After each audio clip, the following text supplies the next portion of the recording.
sawa yung ganyan, 'di ba?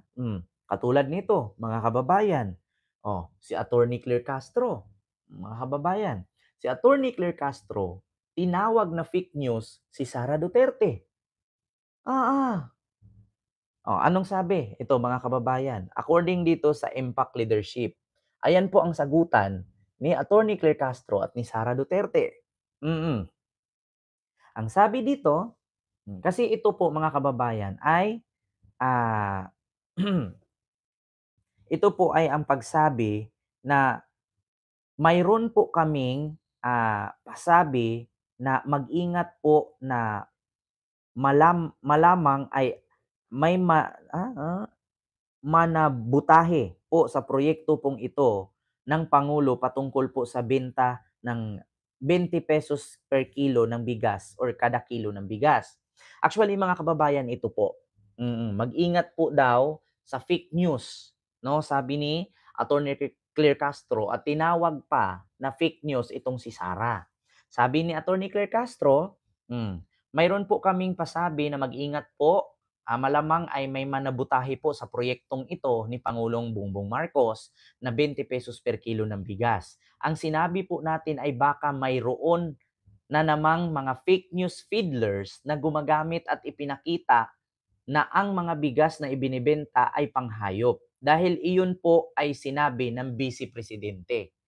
Actually ito mga kababayan, mag-ingat po tayo sa fake news feedlers. Sinisiraan ang proyekto, sinisiraan ang Pangulo, sinisiraan ang hope, at sinisiraan ang pag-asa ng bawat Pilipino. So, tinawag ditong fake news fiddler ni Attorney Claire Castro itong si Sara. Alam niyo kung bakit nasabihan niyang fake news fiddler? Kasi ganito po ang nangyari mga kababayan. Biruin mo, ang bigas ng Pilipinas ay ani po yan. Ah? Mm. Ani po yan ng magsasaka, mga kababayan. Ani po yan ng mga magsasakang Pilipino na kung saan actually, sa ibang bansa, kapag ikaw ay farmer, milyonaryo ka. Pero dito sa ating bansa, na kapag ikaw ay farmer, mahirap ka. So ngayon mga kababayan, nagalit po ang grupo ng mga magsasaka sa statement ni Sara. Na ang sabi niya, yung NFA na 20 pesos per kilo ng bigas ay pagkaing baboy daw. So minaliit po ni Sara Duterte itong mga farmers natin na pagkaning baboy or pagkaing baboy daw ang NFA. So, meron pong mga umaalma na pamilya ng mga magsasaka at mismong mga kababayan nating magsasaka sa sinabi ni Sara. Sinabihan pa naman niya na ang NFA daw na 20 pesos per kilo, make sure daw na yang ibenta ay para sa tao at hindi pang baboy.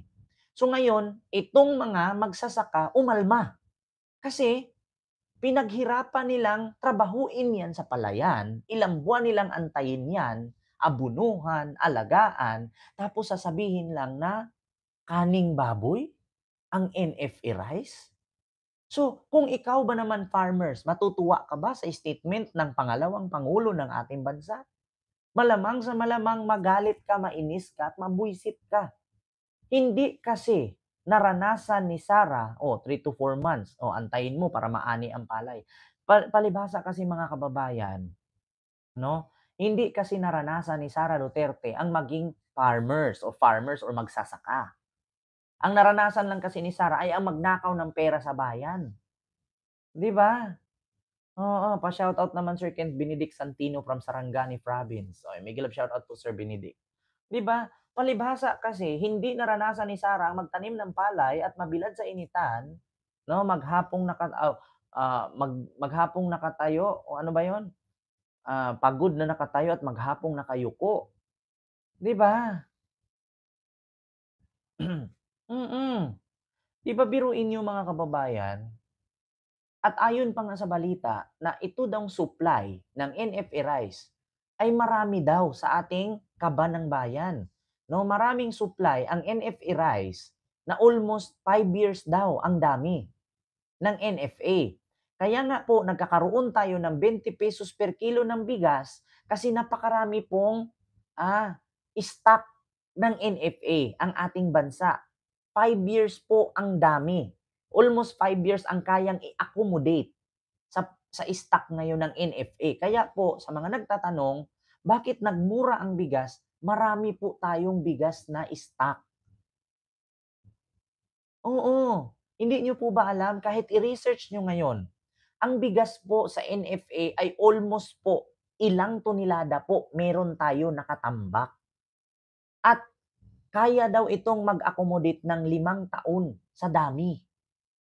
So sa madaling salita, marami po tayong bigas.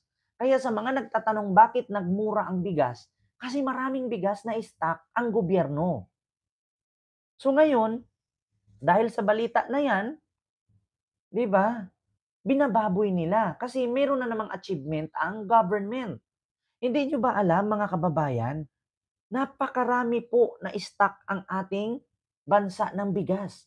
Hindi katulad kay Digong na dati na naubusan tayo ng stock at inaangkat pa natin sa ibang bansa kaya ang mahal ng bigas, umaabot ng 80 per kilo. Ngayon biruin mo yung 80 kilos, 4 na kilong bigas na yan kung tuloy-tuloy itong tag-20 na ang per kilo ng bigas.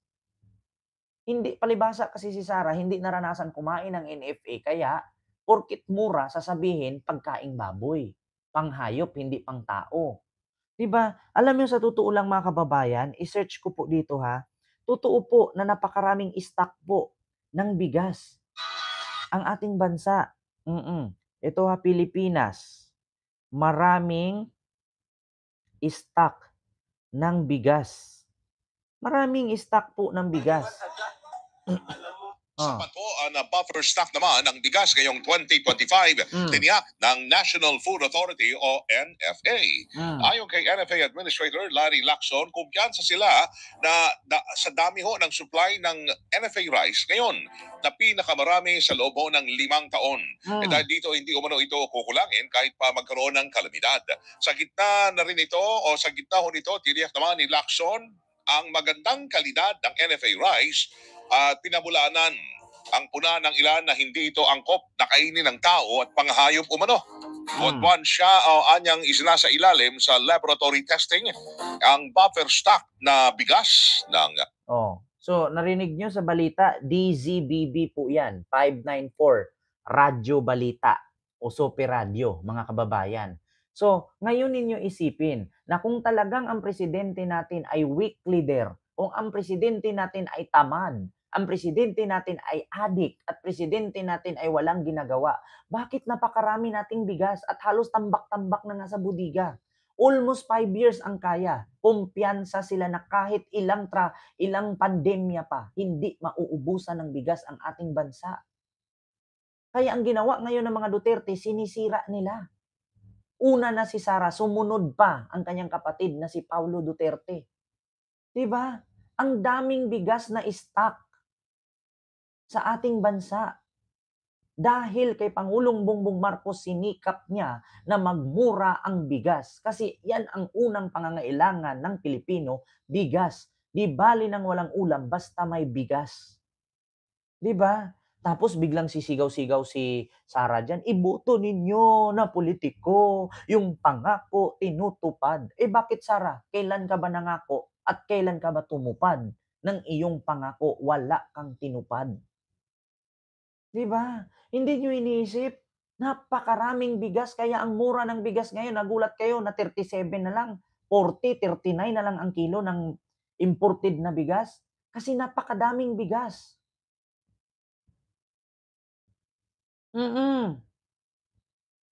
Napakaraming bigas ng ating bansa. Kaya sa mga nagtatanong magkano na po ang bigas ngayon? 37, 38, 40 na lang. Meron pang 20 pesos. Panahon ba ng tatay ni Sara nagawa ba yan? Hindi. Nangako pa nga ng 7 pesos, hindi rin natupad. Oo. Kaya ngayon may magandang nagawa ang gobyerno, sinisira nila. Kayo mismo. Imposible mga kababayan na nanonood sa akin ngayon, maskin DDS, naranasan ninyong bumaba ang bigas. Bakit? Nung panahon ni Digong nung pandemya, magkano ang bigas noon? 80 pesos kada kilo. Ngayon, tignan ninyo ang bigas. 39 pesos, pero galing Vietnam. Biruin nyo. Galing pa yan sa ibang bansa, 39 pesos na lang. Oh, kung sa panahon ni Digong yan, 80 pesos yan 'pag ibang bansa galing. Ma'am Miriam De Los Santos, maraming salamat sa iyong $15 Hong Kong super sticker. Thank you so much po. 'Di ba, napakarami po ng stock ng ating bigas. Ayan o, balita po Sapat yan. po ang buffer Oh, stock naman ng bigas ngayong 2025, hmm, tiniyak ng National Food Authority o NFA. hmm, Ayon kay NFA Administrator Larry Lacson, kumpiyansa sila na sa dami ho ng supply ng NFA rice ngayon na hmm. pinakamarami sa loob ho ng 5 taon. Dahil dito hindi umano ito kukulangin kahit pa magkaroon ng kalamidad. Sa gitna na rin ito o sa gitna ho nito, tiniyak naman ni Lacson ang magandang kalidad ng NFA rice Hmm, at pinabulanan ang puna ng ilan na hindi ito angkop na kainin ng tao at panghayop umano. hmm. Buwan-buwan siya anyang isinasa ilalim sa laboratory testing ang buffer stock na bigas ng NFA para matiyak ang kalidad ho nito. Double! 'Di ba, Ma'am Arlene? Oh, Ma'am Libra Girl and Abner Duran. Oh, narinig niyo naman ang balita. Napakaraming bigas na stock ang ating bansa kaya hindi na po tayo umaangkat sa ibang bansa, kaya mura ang bigas. Oo. Kaya ngayon mga kababayan, tapos sasabihin ni Sarah pambaboy. Imposibleng hindi na naramdaman ni Sarah ang pagbagsak ng kilo ng bigas. Biruin niyo ₱60 naging 37, naging 40, ₱20 ang binaba. Sa gasolina nga piso lang ibaba, ang laki na ng tulong. Ito pa, ₱20 ang binaba. 60 ang kilo ng bigas, mga kababayan.